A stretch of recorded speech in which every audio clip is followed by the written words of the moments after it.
Good morning, students. What is this? This is a flower. What is a flower? Flower is a modified shoot. What are the important parts of the flower? A flower has four important parts. First one, calyx. It is made up of sepal. Corolla. It is made up of petal. Andrecium. It is made up of stamen. Gynoecium. It is made up of carpel. Or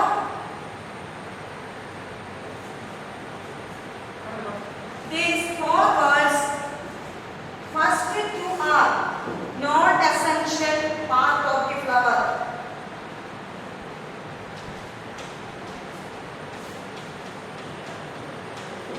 Not essential part of a flower.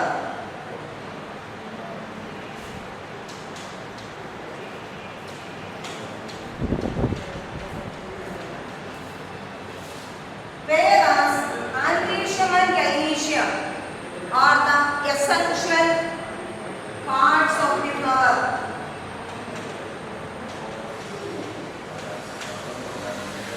Why it is non-essential? Because it has no direct relationship with reproduction. Whereas andrecium and gynoecium are the essential part because they have a direct role in the reproduction. Now, we are going to study the detailed structure of the andrecium, the important individual unit, stamen. So, we can do a detailed study afterwards.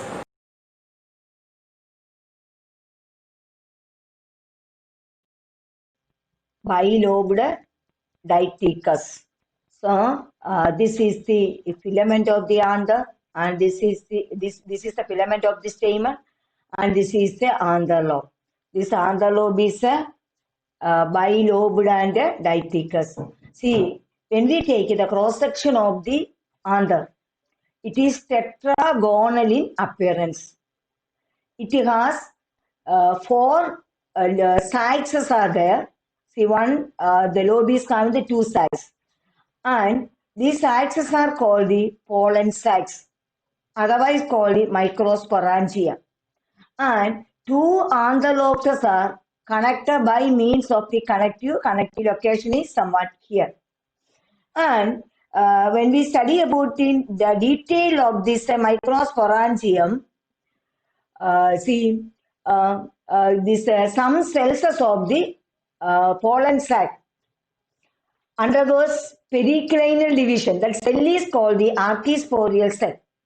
That undergoes periclinal division to form two types of cells, outer wall layer and the inner sporogenous cell.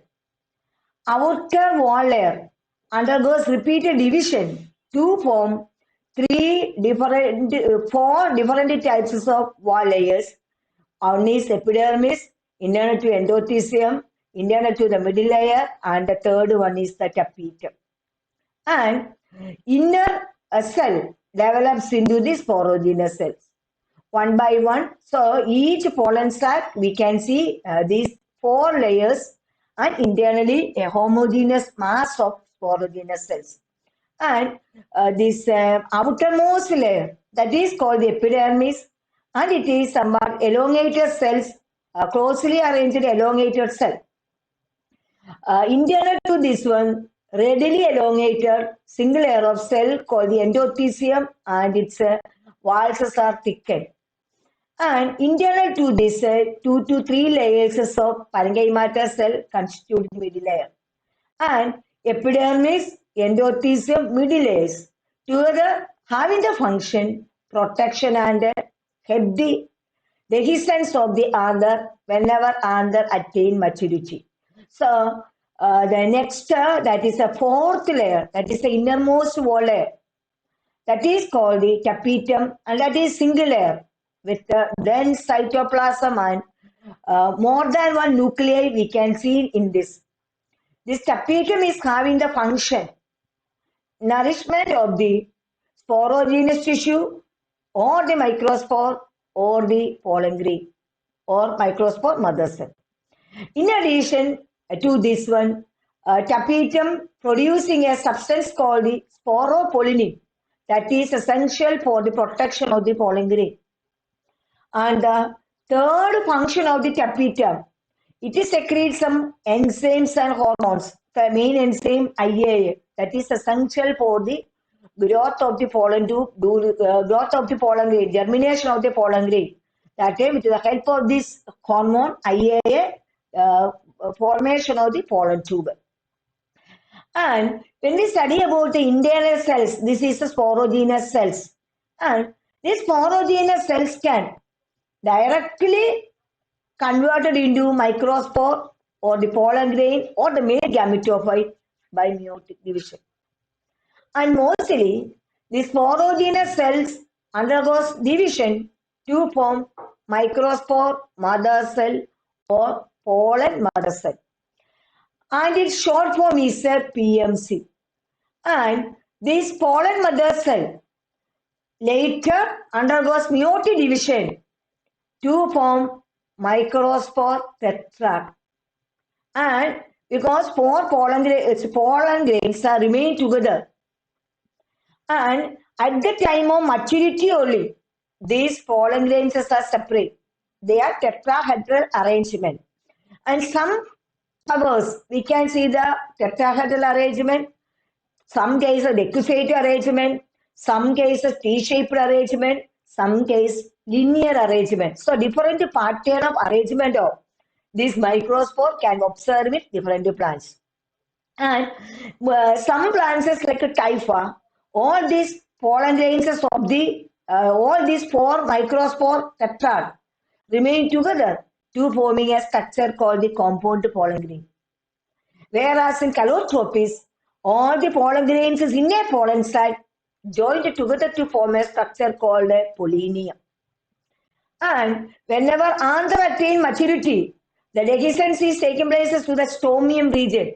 That is dehydration of the cell because that region endothelium is not thickened. So easily this dehydration can possible and the rupturing of the wall, the releasing of the pollen grain. And what is microsporogenesis? Microsporogenesis is the process of formation of the microspore from the microspore mother cell. And when you observe the pollen grains, see they are in different size, different shape, and with different pattern we can observe. Mostly they are spherical, some are oval in shape, some are elliptical in shape, some are lens shaped in shape, and some cases its outer covering is circular. Some cases we can see the furrows, some cases we can see the spiny appearance. And suppose if we collect the pollen grain of pea plant or vinga plant, put it in this nutrient solution, this simply the sugar solution, we can see the germination of the pollen grain. And we can study the detailed structure of the pollen grain. So this is the tetrahedral arrangement of the pollen grain. And when you observe the pollen grain, it is having two layers. The outer layer is called the exine and inner layer is called the indane. And exine is protected by means of an additional layer called exine is further thickened by an additional layer that is called that layer is made up of sporopollenin. When you observe the sporopollenin, it is an organic compound. It can withstand high temperature. It can resist the action of the acid, alkalis, etc. And no enzyme degrade this sporopollenin. And tapetum is producing this sporopollenin. Suppose the pollen grain is protected by means of this sporopollenin layer. See how the germination of the pollen grain is taking place. That time Nature is given an adaptation, that is, this exine is not completely surrounded by sporopollen. Here and there, unthickened areas or the region without the pollen grain. Sometimes one region is unthickened, sometimes two, sometimes three. That is depending upon the species. This unthickened area where the sporopollen is absent is called the germ pore. And through the germ pore, germination of the pollen grain is taking place. And internal to this exine, we can see an indane, another layer, and that layer is made up of cellulose and pectin. This thin wall. And during the germination, this indane layer can grow as a tube through this germ pore. Internal to this one, we can see the plasma membrane. Internal to the plasma membrane, we can see the cytoplasm. Internal to the cytoplasm, we can see two cells. One is a large size vegetative cell and a spindle shaped generative cell. And this spindle shaped generative cell is small and is put in the cytoplasm of the vegetative cell. And the vegetative cell is having an irregular shaped nucleus. The function of the vegetative cell is the nourishment of the male gamete, and the function of the spindle shaped generative cell, it can divide into either two male gametes. So when we observe the pollen grain,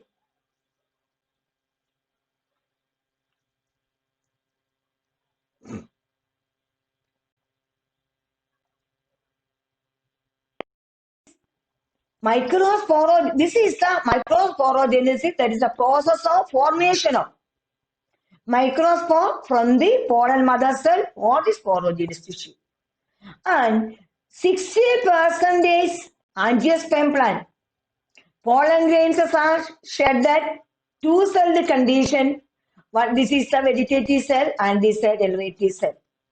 And 40% angiosperm plants pollen grains are shed at three-celled condition.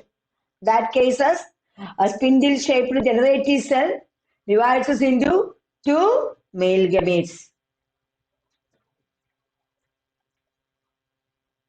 Students, today we studied sexual reproductive unit, that is the male sexual reproductive unit and vitium. There we studied parts of the stamen, especially microsporangium or pollen sac, and the development of the pollen grain and the structure of the pollen grain. There specifically you studied what is meant by the microsporogenesis and what is the polarity of the pollen grain and the sporogenous tissue. So you have to read the lesson properly and prepare it for tomorrow's oral test. I am stopping here. Tomorrow we can see again.